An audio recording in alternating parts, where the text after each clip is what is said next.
तो अपना types of disease अब बताना है आपको। देखो भाई साहब, डिजीज के कई सारे टाइप हैं, पढ़ते पढ़ते थक जाओ, डिजीज खत्म ना हो, ठीक है। लेकिन ब्रॉडली हम पूरी डिजीज को दो कैटेगरी में डिवाइड कर सकते हैं। One is congenital and another one is acquired, ठीक है। What is congenital? कॉन्जेनाइटल का मतलब ऐसा कोई डिजीज जो बाय बर्थ आपको मिला है। अब आप इसमें क्या कर सकते हैं, मिला है तो मिला है, इसका मतलब जेनेटिकल डिसऑर्डर होगा, यस और नो। अगर कॉन्जेनाइटल है, बाय बर्थ मिला है, इसका मतलब ये कॉन्जेनाइटल है। अच्छा, एक्वायर्ड क्या? एक्वायर्ड ड्यूरिंग लाइफ टाइम, इसका मतलब आफ्टर बर्थ। यहाँ पे गलत लिखा है, इसको सही कर लेना, आफ्टर बर्थ। अगर कोई भी चीज लाइफ टाइम के दौरान मिला है मतलब आफ्टर बर्थ मिला है। चलो ठीक है, अब पहले समझते हैं कॉन्जेनाइटल डिसऑर्डर को, कॉन्जेनाइटल डिजीज को बाय बर्थ मिलता है। मुझे जल्दी से बताओ, कॉन्जेनाइटल डिजीज का ट्रांसमिशन कैसा होता होगा? वर्टिकल, हॉरिजॉन्टल, या कोई सा भी ट्रांसमिशन ही नहीं होता होगा? वर्टिकल। बता चुका हूँ। अब सुनना, अभी थोड़ी देर पहले मैंने आपको समझाया था कॉन्जेनाइटल डिजीज दो प्रकार के होते हैं, मतलब जेनेटिकल डिसऑर्डर दो प्रकार का होता है। एक होता है जीन म्यूटेशन और एक होता है क्रोमोसोमल म्यूटेशन। भाई साहब, जो जेनेटिक्स का पूरा लेक्चर नहीं देखे हैं देख लीजिए, बड़ा इंपॉर्टेंट पार्ट है लास्ट में, जो भी अपलोड नहीं हुआ है अपलोड कर दूंगा आज। उसमें हार्डी वेनबर्ग प्रिंसिपल से क्वेश्चन आता ही आता है, और जेनेटिकल डिसऑर्डर से क्वेश्चन आता ही आता है, ह्यूमन पेडिग्री से क्वेश्चन आता ही आता है। तो देख लीजिए, फायदे में रहिएगा, ठीक है। तो उसमें दो टाइप का डिसऑर्डर मैंने डिस्कस किए हैं जेनेटिक्स में। एक है जीन म्यूटेशन। तो देखो क्या है, याद करो, मैंने कहा था कि जो क्रोमोसोम है, क्रोमोसोम पे क्या होता है, ये ऐसे मान लो जीन है, ये पूरा का पूरा जीन है। तो अगर जीन पे किसी प्रकार का कमी हो गया, जीन डिलीट हो गया, ये हो गया वो हो गया, तो होता है जीन म्यूटेशन, जिसकी वजह से जैसे कि कलर ब्लाइंडनेस है, हीमोफीलिया है, फिनाइल कीटोन यूरिया है। इन दोनों का तो डिटेल डिस्कशन हम किए हैं चैप्टर में, ठीक है। फिनाइल कीटोन यूरिया का भी थोड़ा बहुत डिस्कशन किए हुए हैं। तो ये सब जीन म्यूटेशन है, जीन में गड़बड़ी आता है। लेकिन कुछ होता है क्रोमोसोमल म्यूटेशन, जैसे टर्नर सिंड्रोम, डाउन सिंड्रोम, पूरा का पूरा क्रोमोसोम ही या तो अधिक हो जाता है या कम हो जाता है। जैसे मान लो कि क्रोमोसोम का इन जनरल 2 सेट होना चाहिए, एक अधिक हो गया, 3 हो गया, या मान लो 2 होना चाहिए, एक कम हो गया, एक ही बचा लास्ट में। तो अगर क्रोमोसोम के नंबर में कमी आ गया, क्रोमोसोम के स्ट्रक्चर में डिस्टर्बेंस आ गया, सपोज दैट क्रोमोसोम का 2 आर्म है और एक आर्म में कुछ किसी प्रकार का डिलीशन हो गया, तो इस प्रकार से तो क्रोमोसोमल म्यूटेशन, ये सब के सब कॉन्जेनिटल डिजीज हैं, और इसको हम यहाँ डिस्कस नहीं कर रहे हैं। क्यों नहीं कर रहे हैं? इसको मैं काफी डिटेल में डिस्कस कर चुका हूँ। कहाँ कर चुका हूँ? तो जेनेटिक्स वाले चैप्टर के लास्ट में काफी डिटेल में डिस्कस कर चुका हूँ। तो मैं कॉन्जेनिटल डिजीज आपको नहीं पढ़ाने वाला हूँ, ठीक है। चलते हैं एक्वायर्ड पे। अब एक्वायर्ड क्या है? Acquired during life time.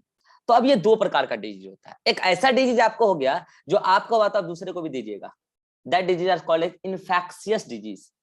मतलब उसमें जो इन्फेक्शंस है, एक पर्सन से दूसरे पर्सन में फैल सकता है, कम्युनिकेबल डिजीज। और एक ऐसा होता है जो आपको हुआ है तो आप तक ही सीमित रहेगा, non infectious disease, non communicable disease.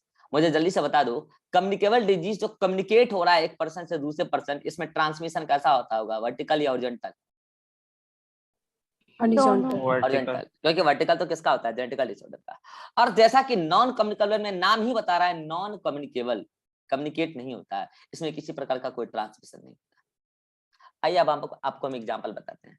Communicable disease में कई प्रकार के डिजीज हैं, अलग अलग टाइप के पैथोजेंस होने वाला डिजीज। बैक्टीरिया से होता है, वायरस से होता है, प्रोटोजोन से होता है, हेलमिंथ से होता है, फंगाई से। भाई साहब, आपको मैं सारे डिजीज पढ़ाऊंगा आगे, एक एक करके सबके बारे में थोड़ा। जैसे बैक्टीरिया से होने वाला डिजीज, मैं आपको कुछ डिजीज बताऊंगा आगे। बैक्टीरिया से होने वाला डिजीज टाइफाइड है, निमोनिया है, और भी है, ठीक है। वायरस से होने वाला डिजीज एड्स है, कॉमन कोल्ड है, सार्स है। बच्चा एक बात ध्यान रखना, जो सार्स वायरस है, ये वायरस का पूरा नाम है। सॉरी, जो कोविड है वो वायरस का नाम है, और डिजीज का नाम कोविड नहीं है। इससे पहले शायद पिछली वाली मीटिंग में मैंने भी उल्टा ही बोल दिया। डिजीज का नाम सार्स है, डिजीज का नाम सार्स है। कोरोना या कोविड वायरस का नाम है। कभी किसी को ये मत बोलो कोरोना हो गया, अगर बोलना है तो ये बोलो कोरोना का इन्फेक्शन हो गया, कोरोना का अटैक हो गया। डिजीज कोरोना नहीं है, डिजीज कोविड नहीं है, डिजीज का नाम सार्स है। क्या फुल फॉर्म है? सीवियर मतलब खतरनाक, सीवियर एक्यूट मतलब कि बहुत ही ज्यादा खतरनाक, सीवियर मतलब जान लेने जैसा हो सकता है, एक्यूट मतलब किसी पर्टिकुलर ऑर्गन को बहुत बुरी तरीके से प्रभावित कर चुका है। सीवियर एक्यूट रेस्पिरेटरी मतलब रेस्पिरेटरी सिस्टम में ये काम हुआ है। Severe acute respiratory syndrome, what is syndrome? Group of symptoms called syndrome, कई सारे सिम्टम्स का समूह दिखेगा उसमें। तो SARS is the disease caused by कोविड-19 वायरस। अब इस कोविड-19 का कई सारा वेरिएंट आ चुका है, ठीक है। तो जैसे वो भी वायरल डिजीज है, ठीक है, ऐसे common cold AIDS viral disease है, ऐसे कई सारे प्रोटोजोआ से होने वाले डिजीज हैं, जैसे अमीबियासिस, मलेरिया, मलेरिया तो डिटेल में पढ़ेंगे, हमारे सिलेबस में है।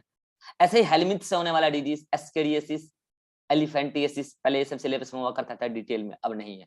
एलिफेंटियासिस वो जो हाथी पांव होता है, एलिफेंटियासिस, एस्केरियासिस फीकल मैटर के साथ जो एस्केरियासिस निकलता है, बहुत सारे बच्चों को ये होता है, ठीक है। ऐसे ही fungal worm, fungal disease, ring worm. तो डिफरेंट टाइप के डिजीज है, आगे इन सबका सिम्टम्स वगैरह भी हम डिस्कस करेंगे और पैथोजन भी डिस्कस करेंगे। मुझे जल्दी से बताओ, ये सारे डिजीज जो मैंने बताया, बैक्टीरियल, वायरल, प्रोटोजोन, हेलमिंथल, फंगल, ये सब वायरस मतलब ये सब पैथोजन से होने वाले डिजीज हैं। So these are communicable. एक होता है नॉन कम्युनिकेबल, जो आपको हुआ आप तक ही रहेगा, जैसे कैंसर। भाई साहब आपको एक्सरे पड़ गया, आपने किसी प्रकार का मतलब कि कार्सिनोजेनिक एजेंट के अटैक में आ गया, आपको कैंसर हो गया, आपको वो आप तक ही रहेगा, बस ये बात है। आपको एलर्जी है, मान लो कि आपको अस्थमा से एलर्जी, मतलब आपको पॉलन ग्रेन से एलर्जी है। एलर्जी में फिर कई सारे टाइप्स होते हैं, अस्थमा है, फीवर वगैरह। आपको मान लो कि कोल्ड से मतलब कोल्ड से एलर्जी है, आपको मान लो डस्ट से एलर्जी है, आपको पॉलन ग्रेन से एलर्जी है, तो आपको है, किसी और को थोड़ी है। किसी और को होगा तो होगा, दूसरे चीजों से होगा। तो जिसको होता है उसी तक रहता है। डीजेनरेटिव डिसीज, किडनी फेल्योर हो गया, तो किडनी फेल हो गया, आपको डिजीज है, कई प्रकार के डिजीज हो जाएंगे। आपको आपका किडनी फेल हुआ तो मुझे क्या फर्क पड़ता है? कोई फर्क नहीं पड़ता है। कार्डियोवास्कुलर डिसऑर्डर, आपका हार्ट फेल हो गया था, हम क्या करें? आपको डिसऑर्डर है, हमें नहीं। कैटरेक्ट, मोतियाबिंद, आपको है, आपके आई सिस्टम में प्रॉब्लम, हमें थोड़ी है, आप तक ही रहेगा वो। ऐसे डेफिशिएंसी डिसऑर्डर, आप विटामिन नहीं खाते, हो सकता है आपको रिकेट्स हो गया हो, स्कर्वी हो गया हो, आपको रहेगा, मुझे थोड़ी होगा। हार्मोनल डिसऑर्डर, आपके अंदर हार्मोन की कमी है, आप नाटा रह गए, डॉर्फिनिन में हो गया, आपको है, मुझे थोड़ी है। माल न्यूट्रिशन, आप न्यूट्रिशन के सप्लाई ढंग से नहीं कर रहे हैं, आपको डिसऑर्डर हो गया, मुझे थोड़ी है, मुझे थोड़ी है। वो आपको तो आप तक ही रहेगा, जैसे क्वेश्चन खोरियात को डाइजेस्टिव सिस्टम में बता चुका हूँ। तो ये जितने भी डिसऑर्डर हैं, जिस पर्सन को होता है उसी तक रहता है, नॉन कम्युनिकेबल। अब मैं आपको एक डाटा बताता हूँ, पहले एक इन्फॉर्मेशन बताता हूँ। ये जो कैंसर है ना, कैंसर का 85% केस जो होता है नॉन कम्युनिकेबल होता है, और कैंसर का 15% केस जो होता है कम्युनिकेबल होता है। पता है कैंसर एक वायरस से भी होता है, ऑन्को वायरस। बताऊंगा आगे, कैंसर हमारे सिलेबस में डिटेल में बताऊंगा, डिटेल मतलब डिटेल, ठीक है, कैंसर डिटेल में पढ़ाएंगे हम आपको।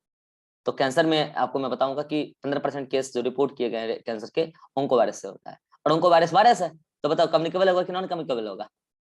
कम्युनिकेबल होगा। लेकिन आमतौर पे जब हम बोलते हैं कैंसर क्या है, तो बताते हैं नॉन कम्युनिकेबल। कारण समझ में आ गया ना? 85% कैंसर का केस जो होता है वो नॉन कम्युनिकेबल है, मतलब वो ऑन्को वायरस से नहीं होता है, वो किसी अदर चीज से होता है। किससे होता है कैंसर में डिटेल में पढ़ेंगे। तो ये रहा। अब मैं आपको एक डाटा बताता हूँ जो आपकी एनसीईआरटी में भी लिखा है, हालांकि इसका एक्यूरेट डाटा आपकी एनसीईआरटी में नहीं है, लेकिन ओवरव्यू रिजल्ट आपकी एनसीईआरटी में। कम्युनिकेबल डिजीज में जो सबसे ज्यादा डेथ का काउज है all over the world, AIDS. पूरे वर्ल्ड में सबसे ज्यादा डेथ कम्युनिकेबल में एड्स से होता है, वर्ल्ड वाइड। और पूरे वर्ल्ड में नॉन कम्युनिकेबल में सबसे ज्यादा डेथ कैंसर से होता है। इसलिए दोनों आपके सिलेबस में है, समझ में आया? हालांकि एक सिलेबस में मलेरिया भी है, पहले तो बहुत सारा चीज था, अब तो कम कर दिया गया सिलेबस। तो हम आगे मलेरिया, एड्स और कैंसर को डिटेल में पढ़ने वाले हैं, बाकी सबको शॉर्ट में पढ़ने वाले हैं, ठीक है। तो ये सारी बातें यहाँ पे लिखी हुई है, देख लो। जैसा कि मैंने आपको बताया, कुछ ऐसे होते हैं इन्फेक्शियस एजेंट जिसका कोई ना कोई वेक्टर होता है, कैरियर होता है। तो ये बात मैं कल करूंगा, और कल मैं पढ़ाऊंगा आपको इम्यूनिटी। अभी आपको कुछ नहीं पढ़ना है एनसीईआरटी वगैरह में, एक आध पेज हुआ होगा तो हुआ होगा, इतना पढ़ लेना। फिर मिलते हैं शाम में रेस्पिरेटरी सिस्टम के साथ, ठीक है। चैप्टर धीरे धीरे फ्लो में आ जाएगा, फिर स्पीड अप हो जाएगा, ठीक है। यहाँ तक किसी को कोई दिक्कत है, जल्दी बोलो।